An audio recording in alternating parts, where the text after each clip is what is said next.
Okay, so now we're going to be discussing about DeMorgan's law.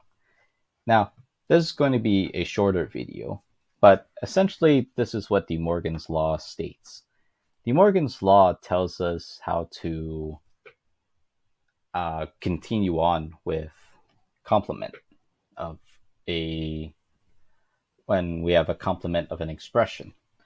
So previously with NAND gates, we saw something like this. With NOR gates, we saw something like this. But what is the meaning of this?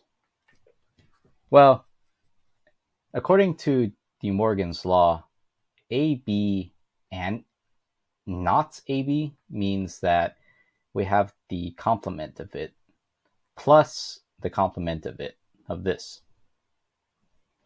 And then similarly, for A plus B and knotted, we have AB of not AB times not B. If we were to use the truth table, we can see that this is actually what we see. So AB, Q, AB bar, and then Q, A bar plus B bar. 0, 0, 0, 1, 1, 0, 1, 1. So anytime this was not true was when this was true. Or when and then for this, we check. So if this is not true, then this is okay. If this is not true, then this is okay. So that is for just A bar. What about B? Anytime this is not true, then this is true. Hey, look, same output. So according to De Morgan, this is a valid way to simplify. What about this one? Okay, so let's see. We have A, B, and then Q, A plus B bar, and Q, A bar, B bar. 0, 0, 0, 1, 1, 0, 1, 1.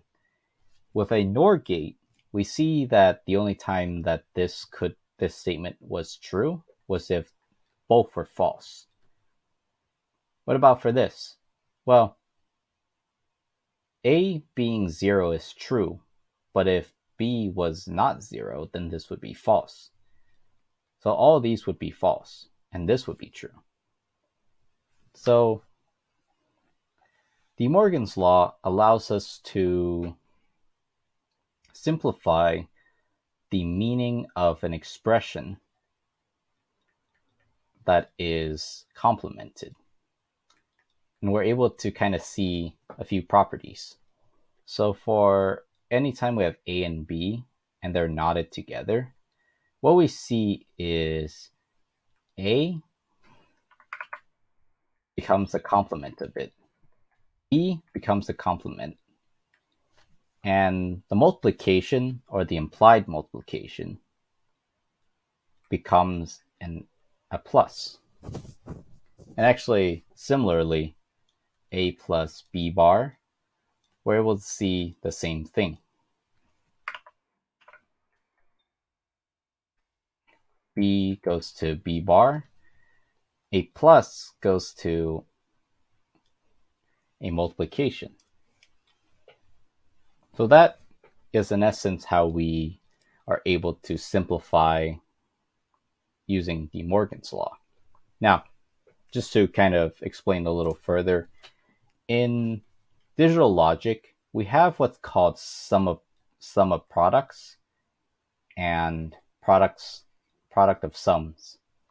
Based on De Morgan's law, this allows us to kind of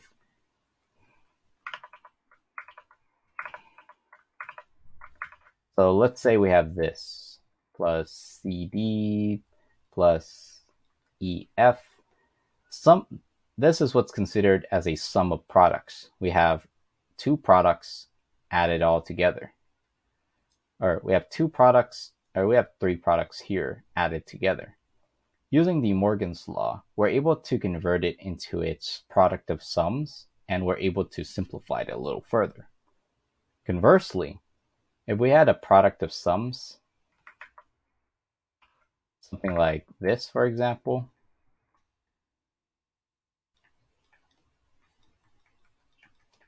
using DeMorgan's law, we can also simplify this into a sum of products.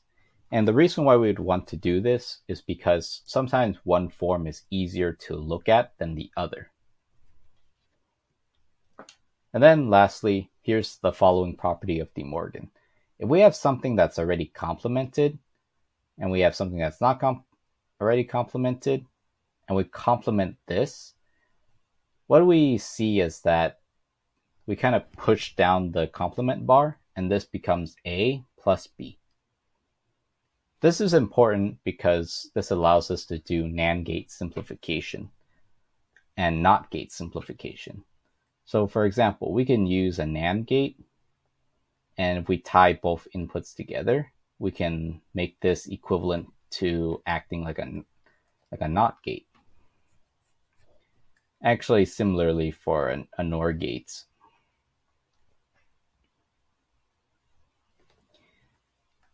This is also equivalently similar.